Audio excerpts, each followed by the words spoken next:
우리 말씀 함께 보도록 하겠습니다. 요한계시록 7장 우리 1절부터 8절까지 말씀입니다. 오늘 제목은 한국의 방송 프로그램 제목인데 그것이 알고 싶다라는 제목으로 한번 묵상해 보려고 합니다. 지금까지 어제까지 저희가 본 것은 6번째 인까지 떼는 장면이었습니다. 잠깐 정리하면 1장에 저희가 요한계시록에 서러운 장면이 있었고요. 그 다음에 2장과 3장에 어떤 그림이 있었죠? 2장과 3장에 이 땅에서의 교회들 7교회들이 나와 있습니다. 이 땅에서 7교회들 모습. 그리고 4장 5장에 뭐가 나와 있나요? 하늘의 교회에 관하여 나와 있습니다. 천상의 예배. 4장에는 창조주 하나님에 대한 예배. 그리고 5장에 제가 요한계시록에 나온 그 조직신학이라고 제가 메시지를 나눴죠. 그 보좌에 누가? 죽임당한 어린 양이 있습니다. 많은 사람들, 아직 예수 그리스도를 그 메시아로 인정하지 않는 사람들은 그냥 죽임당한 예수입니다. 근데 그가 어디에 있어요? 보좌 위에 앉아 있습니다. 예수 그리스도의 온전한 신성을 나타내는 요한계시록 5장. 그리고 6장부터 실제로 심판이 진행이 되는데 첫째, 둘째, 셋째, 넷째, 그리고 다섯째, 여섯째, 그리고 7째 인을 떼기 전에 갑자기 광고 듣고 가겠습니다. 약간 이런 느낌이에요. 그러니까 드라마 쭉 보다가 이제 결말을 가야 되는데 7째 인을 떼면 어떻게 될까라는 거예요. 6번째까지 우주적인 지금 무슨 마지막 종말의 모습이 그려졌단 말이에요. 궁금하죠. 7째 인을 뗄 때 모습이 어떠할지. 그런데 갑자기 삽입계시가 툭 들어갑니다. 어떤 걸까요? 그냥 막간이라는 의미가 아니에요. 그냥 중간에 들어간 어떤 그 막간의 의미가 아니라 학자는 이렇게 합니다. 이것은 막간이 아니라 확장이다라는 거예요. 한번 곰곰이 묵상해 보세요. 이것은 막간이 아니라 확장이다. 확장이란 말은 뭘까요? 여러분 드라마를 그냥 한번 얘기해 보시죠. 드라마를 보다가 갑자기 툭 끝납니다. 다음 회에 이렇게 나오는 거예요. 그런데 다음 회에 해놓고서 요즘 드라마들은 보통 어떤 그 구성을 넣어놓냐면 그 다음 회에 예고편을 살짝 넣어놓습니다. 그걸 상상하게 해요. 그리고 뭐하게 하죠? 다음 회를 기대하게 한단 말이에요. 자, 그런 의미에서 이 삽입계시를 그러한 단순한 막간이 아니라 또 하나의 확장 개념으로 보시고 저희가 본문으로 들어가시면 좋겠습니다. 자, 삽입계시의 첫 번째가 2일 후에라고 되어 있죠. 근데 네 천사가 나타납니다. 그런데 이 네 천사의 역할이 나와 있습니다. 2절 후반부에 제가 읽습니다. 하나님의 인을 가지고 해 돋는 데로부터 올라와서 땅과 바다를 해롭게 할 권세를 받은 네 천사입니다. 인을 가지고 와요. 그리고 그는 땅과 바다를 해롭게 할 권세를 받은 네 천사입니다. 근데 이 네 천사가 하는 일이 뭐냐면 1절 네 천사가 땅 모퉁이에 선 것을 보니 땅의 사방의 바람을 붙잡고 있습니다. 바람으로 하여금 땅에나 바다에나 각종 나무에 불지 못하게 합니다. 그런데 이것이 어느 부분과 연관이 되냐면 어제 본문 함께 보실까요? 어제 본문 13절을 함께 보십시오. 어제 본문 13절에 같이 한번 읽습니다. 시작. 하늘의 별들이 무화과 나무가 대풍에 흔들려 설익은 열매가 떨어지는 것 같이 땅에 떨어지며 우주적인 종말의 모습 때 바람의 역할이 굉장히 대단했습니다. 그런데 이 바람이 이 모든 인류를 모든 그 전 우주를 해하는 어떤 그 존재인데 그 모든 바람을 막아선 거예요. 누가요? 이 네 천사가. 임금, 왕족, 장군, 부자, 강한 자, 종과 자유인이 산과 바위 틈에 스스로 숨는 공포가 있었거든요. 어제 본문에서는 스스로 숨습니다. 그런데 오늘 본문에서는 신자의 평안과 안정이 지금 대조되고 있는 거예요. 그런데 그 한 장면 중에 하나가 뭐냐면 하나님의 인을 가지고 오는 이 천사가 3절에 보면 이르시되 그 천사를 향하여 이르시되 우리가 우리 하나님의 종들의 이마에 인치기까지 땅이나 바다나 나무들 해하지 말라. 그렇기 때문에 이 바람을 막고 있는 거거든요. 자, 인은 어떤 의미가 있을까요? 인을 쳤다. 이것은 지금 첫 번째 인, 두 번째 인, 세 번째 인을 떼었다라는 그런 인과는 전혀 다릅니다. 예, 그 인의 연속적인 장면은 아니에요. 그냥 일반적인 인을 얘기합니다. 근데 이 인은 보통 무엇을 얘기하냐면 두루마리나 어떤 문서에 왕의 소유권을 주장하기 위하여 그 밀랍에 인을 찍습니다. 그리고 두 번째, 그 내용을 보호하기 위하여 인을 찍습니다. 왜냐하면 함부로 뜯지를 못하게 하는 거예요. 그 안에 있는 내용을 보호하기 위함이에요. 자, 인을 친다라는 것이 두 가지 의미가 있다라고 지금 이야기를 나눴습니다. 하나는 뭘까요? 소유권이에요. 그리고 두 번째 뭘까요? 그 내용물을 보호하기 위함입니다. 소유권 주장과 그 내용에 대한, 그 안에 있는 내용물에 대한 보호예요. 자, 결국 하나님께서 이 백성들에게, 지금 하나님을 따르는 이 사람들에게 인을 치신다라는 것은 무슨 의미가 있을까요? 그런 의미에서 너는 내 것이다라는 거예요. 하나님의 소유권, 그리고 하나님의 백성을 보호하겠다라는 뭘까요?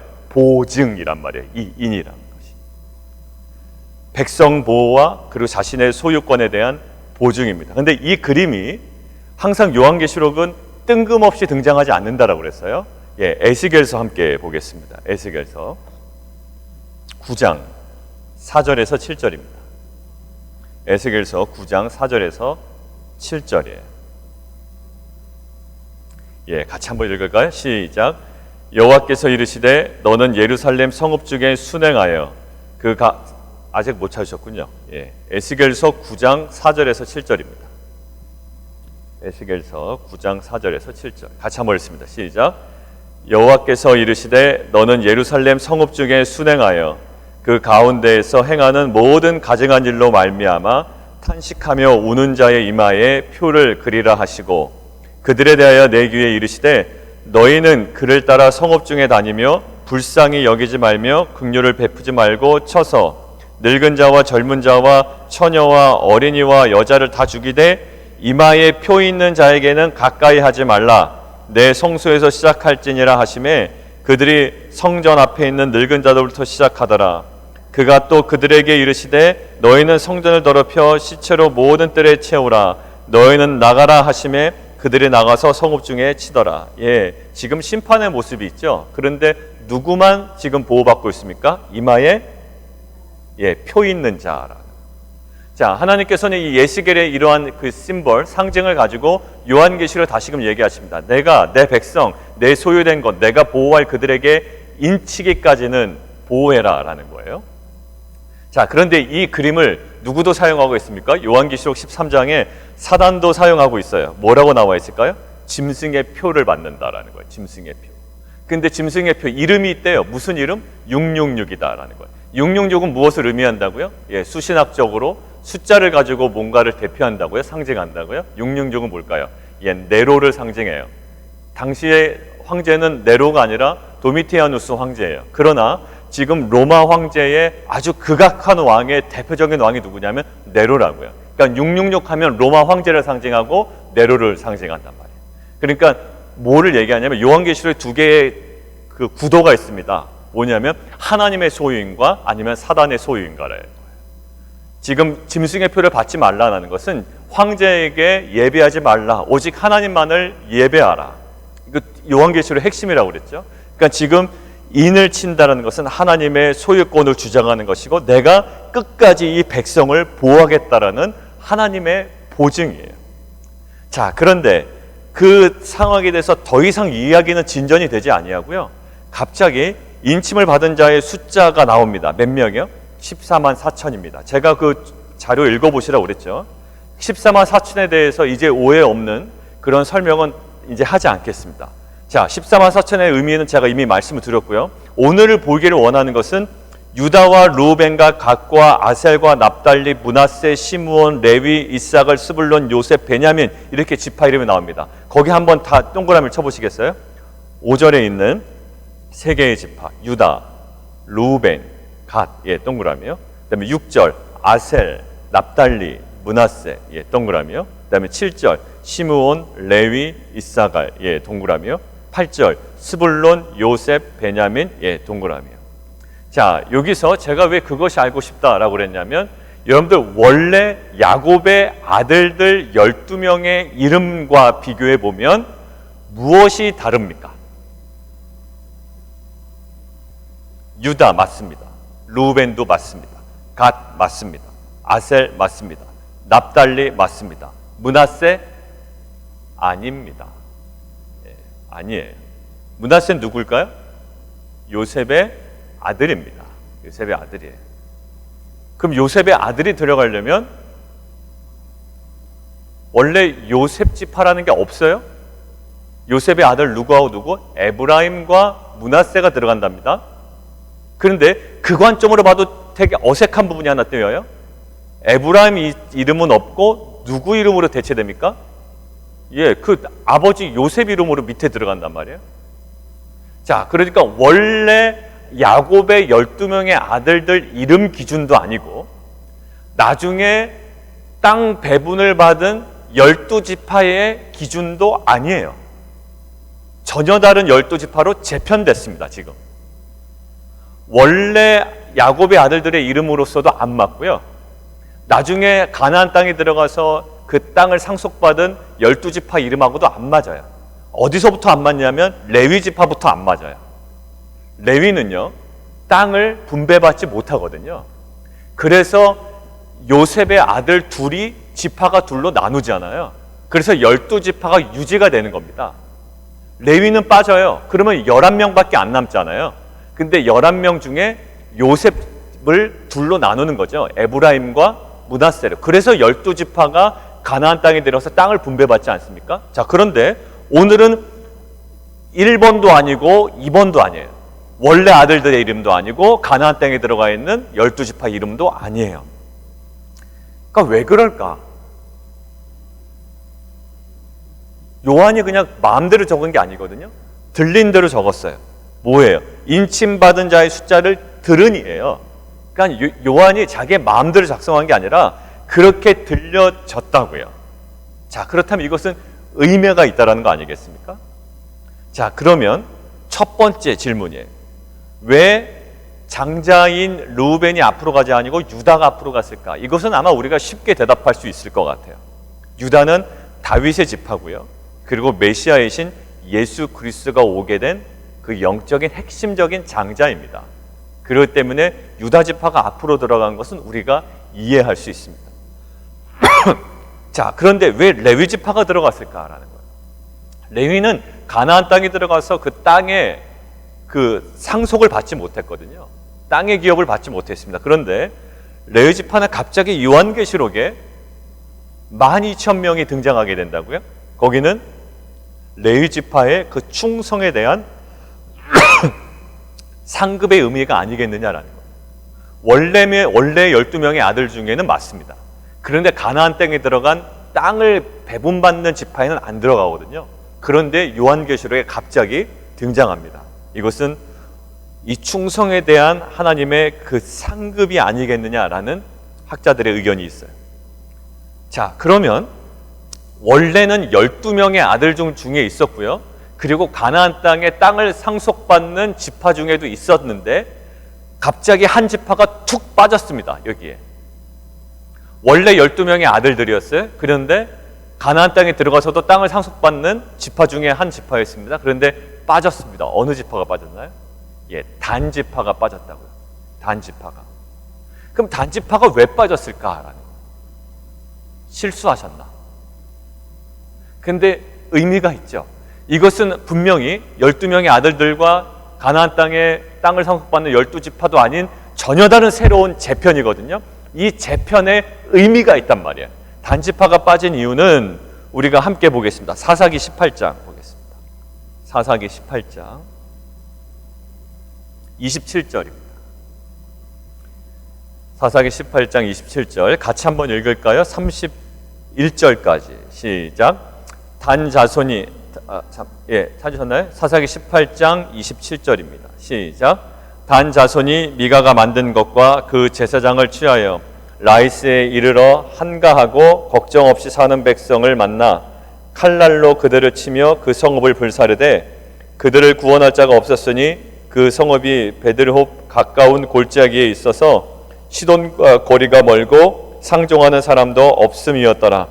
단 자손이 성읍을 세우고 거기 거주하면서 이스라엘에게서 태어난 그들의 조상 단의 이름을 따라 그 성읍을 단이라 하니라. 그 성읍의 본 이름은 라이스였더라. 단 자손이 자기들을 위하여 그 새긴 신상을 세웠고 모세의 손자여 게르솜의 아들인 요나단과 그의 자손은 단 지파의 제사장이 되어 그 땅 백성이 사로잡히는 날까지 이르렀더라. 하나님의 집이 실로에 있을 동안에 미가가 만든 바 새긴 신상이 단 자손에게 있었더라. 단 자손은 무엇으로 유명하냐면 결국 반역과 우상 숭배의 상징적인 지파입니다. 반역과 우상 숭배의 상징적인 지파입니다. 이것은요, 하나님을 따르는 자들에게 용납될 수 없는 특성입니다. 지금 요한계시록입니다. 요한계시록에 지금 핍박받는 성도들에게, 황제를 숭배하도록 요구받고 유혹받는 성도들에게 지금 단지파를 빼놓고 설명한다는 것은 분명한 의미심장한 도전이 되는 거예요. 이들은 현실적인 이유로 자기들을 위하여 그 신상들을 세웠고 우상들에게 절합니다. 그런데 지금 황제 숭배를 요구받고 있습니다. 근데 단지파는 최종적인 14만 4천에서 빠져버립니다. 이것은 하나님의 백성과 어울리지 않는 모습이 어떠한 모습인지를 요한계시록을 통하여 하나님께서 우리에게 또 그 당시 초대교회 성도들에게 분명하게 말씀하고 계시는 거예요. 아마 사람들은요 딱 알았을 거예요. 왜 이름 빠졌지?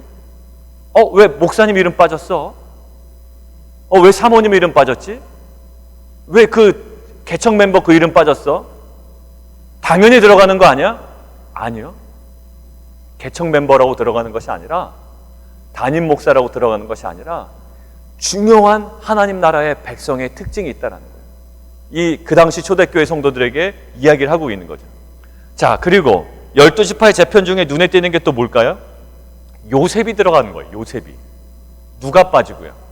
원래 들어가려면 므낫세가 들어갔기 때문에 동등하게 에브라임이 들어가야 되는데, 므낫세는 들어갔는데 에브라임이 안 들어가고 에브라임 대신에 요셉이 들어갔단 말이에요. 그럼 왜 그럴까요?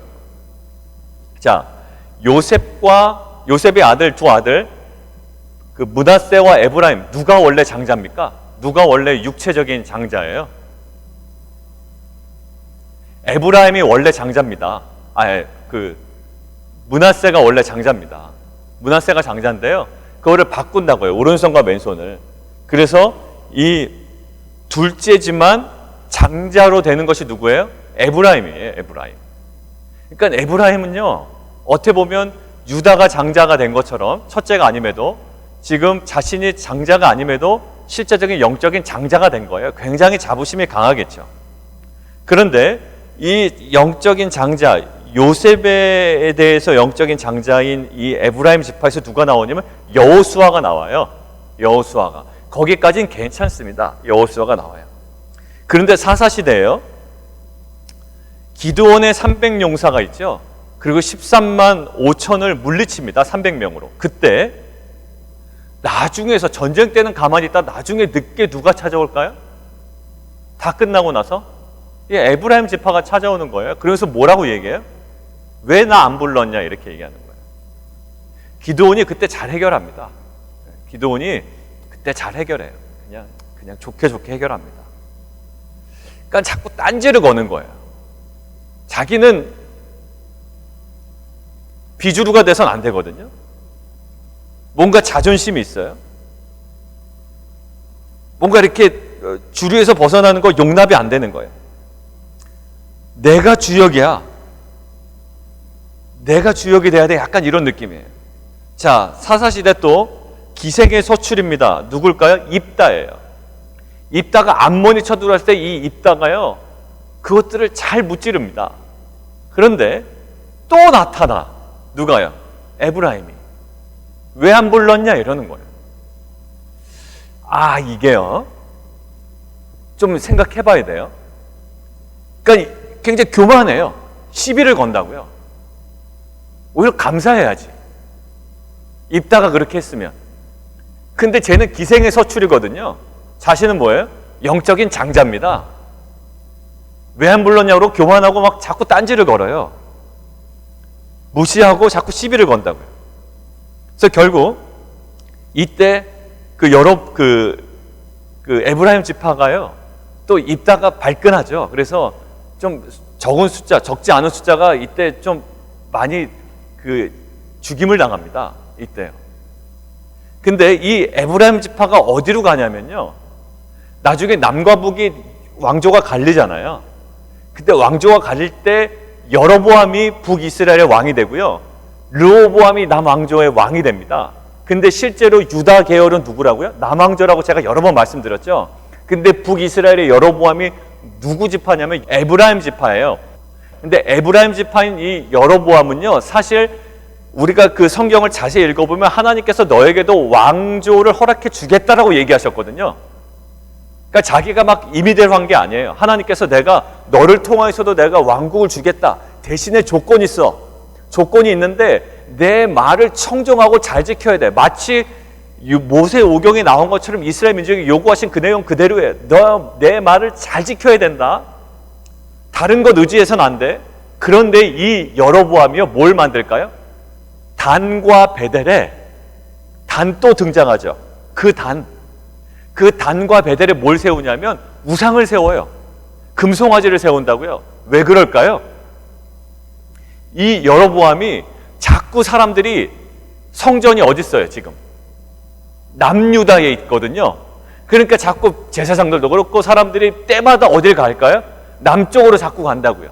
마음이, 이 교만한 이 에브라임 지파 이 여로보암이 자꾸 사람들의 마음이 얼룩 갈까봐, 남유다 쪽으로 갈까봐, 마음 뺏길까봐 그냥 자신의 뇌피셜로, 자신의 그냥 자기의 생각대로 뭘 만드냐면, 야, 내려갈 필요 없어. 단과 베델에, 북쪽과 남쪽의 단과 베델에 금송아지 신상을 딱 만들어 놓고 여기서 예배라고 한다고.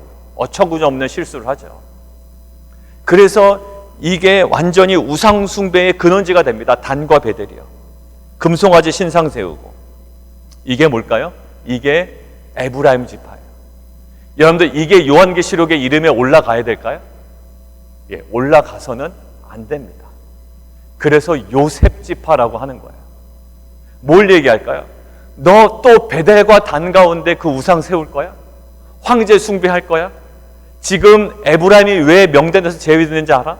왜 단지파가 제외되는지 알아? 왜 12지파가 뜬금없이 1번도 아니고 제3의 대안이 지금 재편됐는지 알아? 그러면서 단을 제외하고 에브라임을 제외합니다. 그러나 충성스럽게 섬겼던 레위지파는 오히려 가나안 땅에 상속이 없음에도 불구하고 이 12지파 아래 등장하게 되는 거예요. 여러분들, 그 단과 에브라임은요, 우상 숭배, 반역, 이것의 상징입니다. 근데 에브라임만 딱 살피고 보면 자존심만 남은 지파예요. 자존심만 남았어. 장자라고, 자기가 담임 목사라고, 자기가 리더라고, 또 개척 멤버라고, 뭐 여러 가지 견딜 수 있겠죠. 자존심만 남아요. 근데 뭐는 없을까요? 단지파 뭐가 없었습니까? 예, 영적인 분별력 없었고요, 자신감 없었어요. 에브라임 지파 뭐 없었을까요? 처음에 가서 싸우지는 아니하고 왜 안 불렀냐, 이런 정말 자신감은 없고 헌신은 없고 자존심만 남았어요. 이것이 우리 공동체, 또 저에게, 또 리더 그룹을 형성하고 있는 우리 모든 리더 그룹들에게 하나님께서 주시는 분명한 음성이 되어야 할 줄 믿습니다. 자존심만 남은 에브라임 지파의 마지막은요, 굉장히 초라하고요, 불쌍합니다. 그리고 자존심만 내세우는 사람들 보면 참 안타깝죠. 여러분들, 항상 문제가 어디서 생길까요? 제가 왜 나한테 덤벼? 내가 그래도 담임 목사인데. 이런 자존심을 자꾸 내세우는 자들은요, 리더십이 자꾸 망가지는 거예요. 내가 담임 목사인데, 내가 리더인데, 내가 개척 멤버인데, 내가 그래도 어떤 자리의 장인데. 근데 이게요, 실은 나중에 가면 망조가 됩니다. 망조가 돼요. 사람들이 자꾸 이렇게 존경을 안 하고 뭔가 그런 것은 돌아봐야 되는 거예요. 근데 내가 결국 에브라임 지파 보세요. 왜 안 불렀냐? 자꾸 딴지 걸고 시비 걸고 교만하잖아요. 막판에는요, 남유다로 쏠리는 그 민심을 스스로 어떻게 잡아보려고 세운 것이 결국 자기가 할 수 있는 최대치가 뭐였어요? 단과 베델에 그냥 우상 세우는 거예요. 그리고 날짜 며칠입니까? 7월 10일 날 속죄일이잖아요. 절기도 막 바꿔버려요. 8월 15일로 막 바꿔버립니다. 8월 달로 옮겨버려요. 그러니까 이게 종교 혼합주의, 우상숭배, 그 모든 반역, 이것의 최정점에 있는 것이 에브라임 지파였어요. 그래서 나중에 그 목장 이름 같은 것, 또 텐트 이름 같은 거 지을 때 에브라임 막 이런 거는 조금 애매해요. 그 창세기에서 이렇게 할 때까진 좋아요. 그리고 여호수아가 에브라임 지파일 때까진 좋아. 그런데 막판이 너무 안 좋습니다. 그러니까 이제 성경을 앞에만 읽으신 분들은 막 에브라임 지파를 좋아하겠지만 실은 뒤까지 읽으면 이렇게 좋진 않아요. 특별히 요한계시록에서는 아예 빠져버립니다. 자, 결론 맺겠습니다. 반역의 순간마다 누가 있었냐면 에브라임 지파가 있었어요.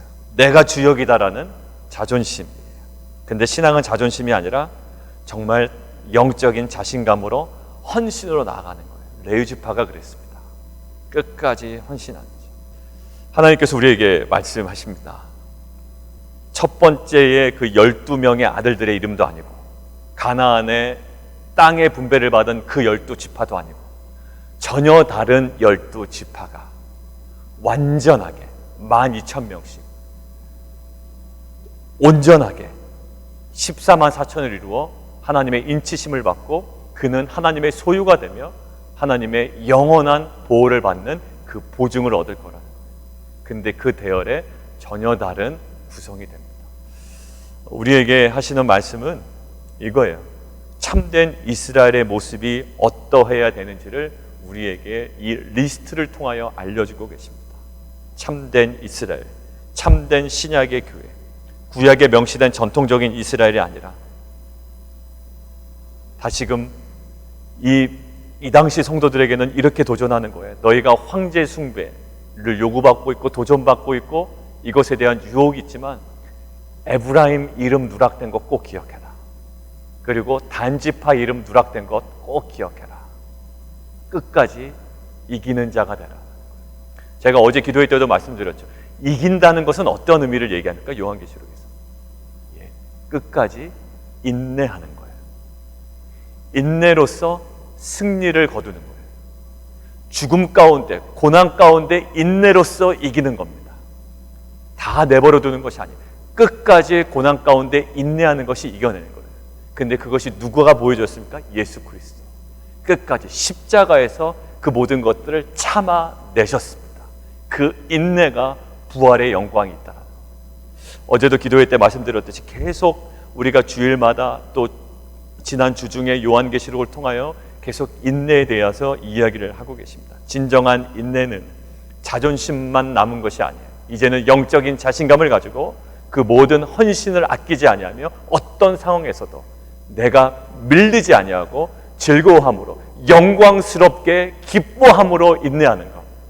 그러니까 인내하라고 그러니까요. 이게 참 불편한 거예요. 왜? 하나님은 항상 기뻐하라고 그러셨거든. 근데 이것은 전혀 다른 입장이 아니라 내가 그 산소망, 내가 가지고 갈 하나님께서 나에게 허락된 그 산소망, 진정한 소망을 알기에 소망을 근거로 한 영광스러운 기쁨의 인내인 줄 믿습니다.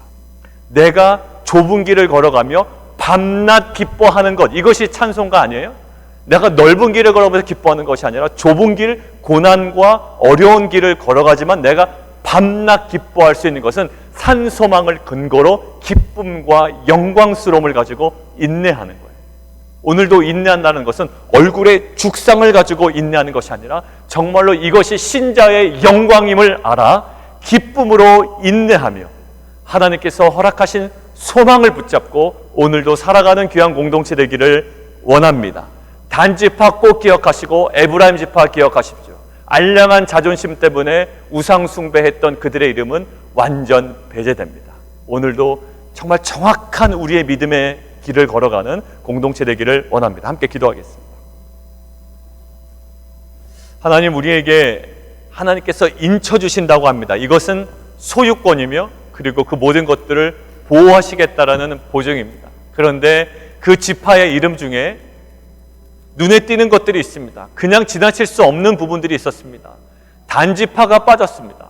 그리고 므낫세가 들어갔다면 에브라임이 당연히 들어가야 됩니다. 왜냐하면 므낫세보다 에브라임을 영적인 장자라고 치기 때문입니다. 그런데 이 에브라임을 빠져버립니다. 근데 두 지파의 특징은 반역과 우상숭배의 상징입니다.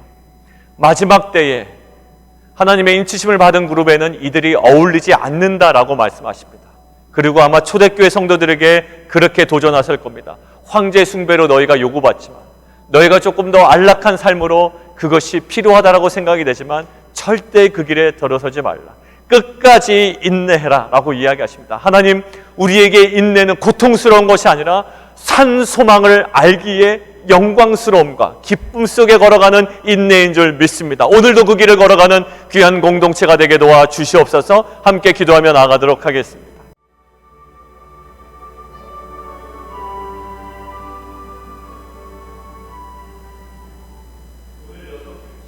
가 있습니다. 정말 말씀과 성령이 운행하시고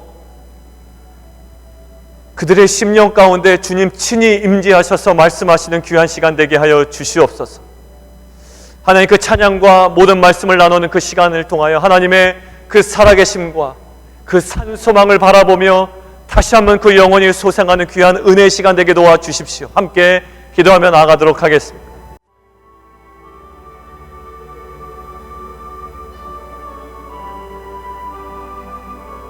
우리 이정호 선교사님 위해서 함께 다시 기도하겠습니다. 우리 폐암을 진단받고 지금 말기로 지금 예상이 되는데 하나님, 그 모든 육체의 연약함들 치유하시고 또 여러 가지 옆에 있는 장기로 전이 됐다고 하는데 하나님, 정말 그 부분까지도 주님 만져주셔서 하나님, 정말 하나님 놀라운 기적의 역사, 치유의 역사 허락하여 주시옵소서. 우리 함께 기도하겠습니다.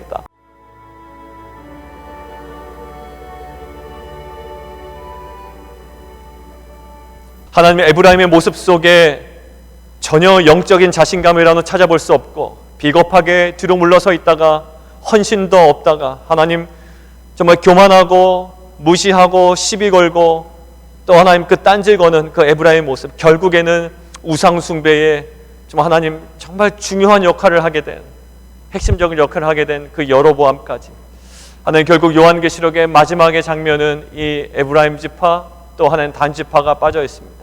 하나님, 알량한 자존심으로 신앙생활하지 않게 하여 주시고 우리에게 주신 그 영적인 자신감을 가지고 헌신하며 마지막까지 끝까지 인내하며 나아가는 귀한 공동체 될 수 있도록 인도하여 주시옵소서. 인내는 고난을 바탕으로 합니다. 고난은 어찌 보면 당연한 것이지만 이것이 산 소망을 근거로 우리가 영광스럽게 기쁨으로 인내하는 거룩한 공동체가 될 줄 믿습니다. 우리 가운데 오늘도 미소 허락하시고 우리 가운데 즐거움 허락하시고 이것이 신자의 영광임을 알아 영광스럽게 인내하며 하나님께서 허락하신 은혜들을 경험하며 증거하는 귀한 공동체 되게 도와 주시옵소서. 예수 그리스도의 이름으로 감사하며 기도하옵나이다. 아멘.